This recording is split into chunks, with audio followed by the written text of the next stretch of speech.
საშეშო ირანს ბლოკადას უწესებს. Როგორ მუშაობს ეს და იქნება თუ არა ეფექტური და რას ნიშნავს ეს ცეცხლის შეწყვეტისა და სამშვიდობო მოლაპარაკებებისთვის? Სასაუბროთ აქ არის Fox News-ის ანალიტიკოსი გენერალი ჯეკ კინი. გენერალო, კეთილი იყოს თქვენი მობრძანება. ირანელებმა ჰორმუზის სრუტე დანაღმეს. ვიცით რომ იქ ნამსაწინააღმდეგო გემები ყავს. ვიცით რომ პრეზიდენტს მთავარი მიზანი აქვს არ მისცეს ირანელებს ნავთობის გაყიდვის საშუალება. ფაქტობრივად მათი გაკოტრება უნდა გამოიწვიოს. ჩემი კითხვა სტრატეგიული თვალსაზრისით ასეთია: როგორ უნდა დავაწესოთ ეს და ამავე დროს როგორ დავიცვათ ჩვენი საზღვაო ძალები? დიახ, ასეა, ამ ოპერაციას ორი ფაზა აქვს და თქვენ ახლა პირველ ფაზას ხედავთ, რაც თავად ბლოკადაა. და როგორც ეს მუშაობს? სენტიკომმა შექმნა რადიოკომუნიკაციის ქსელი ყველა გემისთვის, რომელიც ცდილობს გასვლას ან შემოსვლას. ყურის რეგიონში ჩვენ დაუკავშირდებით მათ და როგორც თქვენ აღნიშნეთ, თუ მათი განზრახვა, ირანული ნავთობის აღება ან მისი გატანა, ამის უფლება არ ექნებათ. და ჩვენ ვეტყვით მათ, სად უნდა გაჩერდნენ. თუ ისინი გამოცდიან, ანუ ჩრდილოეთიდან მოვლენ, სავარაუდოდ ხარგის კუნძულიდან და სრუტეში გავლა და არ მისდევენ სენტიკომის მითითებებს, მაშინ ჩვენ ამ გემზე ავალთ. და ალბათ ამას საზღვაო ქვეითებით გავაკეთებთ ვერტმფრენებიდან, ან შეგვიძლია ეს გემიდანაც გავაკეთოთ. ფაქტია, რომ გენერალო ბოდიში ხალხი ვერ შეძლებს იქიდან ამ ნავთობის ამოღებას. ასე იმუშავებს ეს ბლოკადა. მაგრამ აი ეს არის საკითხის მეორე ნაწილი და სწორედ ამიტომ საჭიროა მეორე ფაზა. გახსოვდეთ, სავაჭრო გემები არ მოდიან, რადგან ახლა არაირანულ გემებს შესვლის ნებართვა არ აქვთ. და ვნახავთ. 24 ან 48 საათის შემდეგ თუ ისინი არ მოვიდნენ, ალბათ ვეღარ მოვლენ. და რატომ?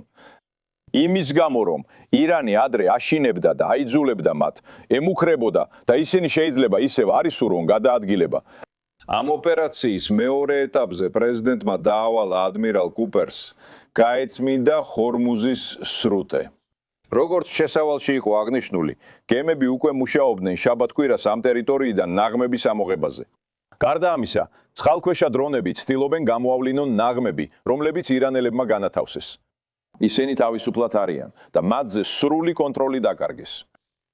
როგორც კი ეს გაკეთდება, საჭიროა უსაფრთხოების უზრუნველყოფა, ასევე უნდა მივაცილოთ გემები ჰორმუზის სრუტეში. ეს დრო დასჭირდება, მაგრამ ეს ხელს შეუშლის ნებისმიერ დაშინებას ან იძულებას, რომელსაც ირანი შესაძლოა კვლავ ახორციელებდეს სავაჭრო გემების მფლობელებზე. ისინი არ სურთ გემების იქ გაგზავნა, არ სურთ ეკიპაჟის დაკარგვა და რა თქმა უნდა არ სურთ გემის დაკარგვაც. ამ ოპერაციას ორი ეტაპი აქვს.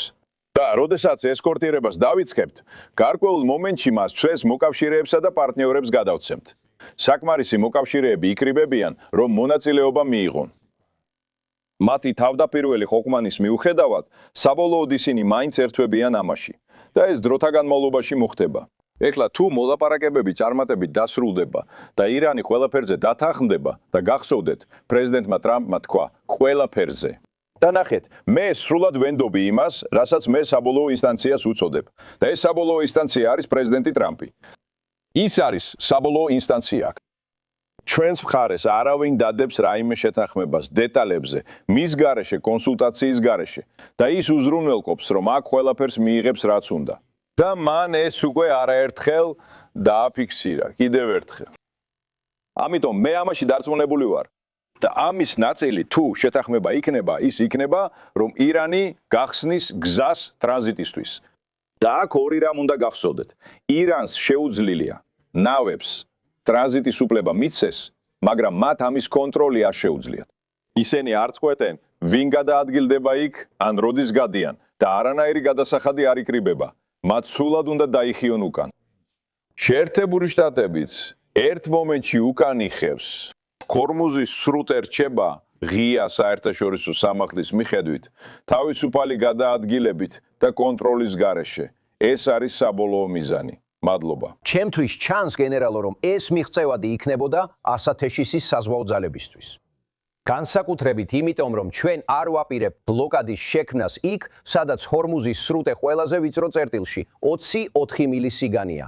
ეს ჩვენს გემებს დატოვებდა, ეს უნდა იყოს შედარებით მარტივი სამიზნე.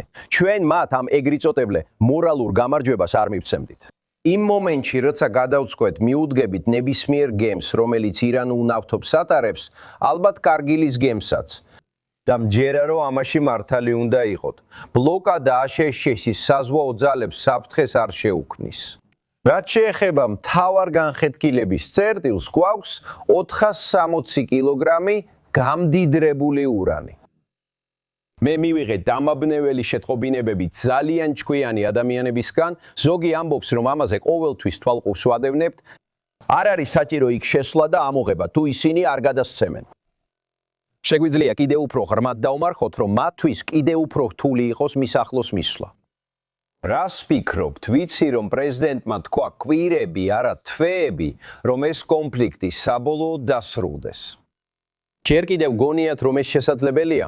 მაშინაც კი თუ ბლოკადა ძალაში რჩება. ეს სრულიად მიღწევადია და ეს არის ის, რაც აუცილებლად უნდა მიღწეულ იქნას. ეს მოლაპარაკებების გზით არ მომხდარა. მოусმინე ერთი წუთითაც არ მჯერა, რომ პრეზიდენტი ტრამპი თანამდებობას დატოვებდა და მართლა დატოვებდა. 1000 ფუნტი მაღალ გამდიდრებული ბირთვული ურანი, რომელსაც შეუძლია გამდიდრება 60%-მდე, დღესვე შეიძლება გამოყენებულ იქნას როგორც ბინძური ბომბი. ეს არის ჩვეულებრივი ბომბი რადიუმით. რადიაცია მასთან ასოცირდება და აქვს პოტენციალი ძალიან სწრაფად გადაიქცეს იარაღად. არ მჯერა, რომ პრეზიდენტი ტრამპი საერთოდაც კი განიხილავდა თანამდებობის დატოვებას ამის შემდეგ. ის ამას იქიდან ასე თუ ისე გაგაიტანს. ის ამას ან მოლაპარაკებების გზით მიაღწევს, ან სხვა გზით, რაც თავად კარგალონის მეშვეობით მოხდება. მათი მთელი ნავთობის 90% გადის კარგალონზე. ამ მომენტში ეს ყველაფერი არ მუშაობს. ერთ დროს ჩვენ შეგვიძლია ირანელებს უთხრათ, მოусმინე, მოგცენება, რომ შევიდეთ და იქიდან ამოვიღოთ მაღალ გამდიდრებული ბირთვული ურანი. ჩვენ თვითონ გავაკეთებთ ამას და დავრწმუნდებით, რომ ის იქიდან ამოღებულია. თორემ კარგალონს დაკარგავ. ან სრულად ავიღებთ კონტროლს, ან ყველაფერს ავაფეთქებთ. და ეს უდავოდ იძულება და დაშინება. მე აბსოლუტურად დარწმუნებული ვარ, რომ პრეზიდენტი ტრამპი არ დატოვებს ბირთვულ მტვერს, იქ სადაც ჩვენ ვაკონტროლებთ. და თუ ისინი გადაინაცვლებენ, ჩვენ უნდა შევიდეთ და ავიადათმები განვახორციელოთ, რაც პერიოდულად შეიძლება გაგრძელდეს. მე ამას შესაძლებლობად არ ვხედავ, არც კი მგონია, რომ შეთანხმებაში ისინი დაუშვებენ ნებისმიერი ტიპის გამდიდრებულ ურანს, თუნდაც დაბალი გამდიდრების მქონესაც. რატო? იმიტომ, რომ ისინი იტყუებიან და თაღლითობენ. და ეს გროვდება, ჩვენ უკვე ვნახეთ, როგორ ხდება ეს ამ ხალხთან. ირანელებთან ურთიერთობისას პრეზიდენტმა და მისმა გუნდმა იციან, ეს ხალხი მათქუარები და თაღლითები არიან. და ეს მათი მოქმედების მეთოდია, თითქმის 50 წელია და ისინი ამაში ოსტატები არიან, მაგრამ ეხლა ისინი თავდაცვაში არიან. ამას მოლაპარაკებებში ხედავთ. ჩვენ მგონია, რომ მათ ვერ შეაფასეს რეალურად სად დგას პრეზიდენტი ტრამპი. ცეცხლის შეწყვეტით და ომის დასრულებით ხორმუზის სრუტის გამო.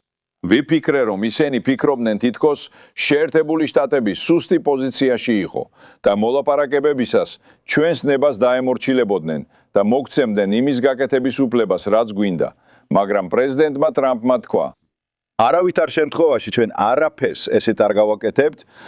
მოლაპარაკებების დროს მან 2 გემი ხორმუზის სრუტეში გაატარა თავისი პირველი გადაკვეთისას, რათა საბოლოოდ მთელი ტერიტორია გაეთავისუფლებინა.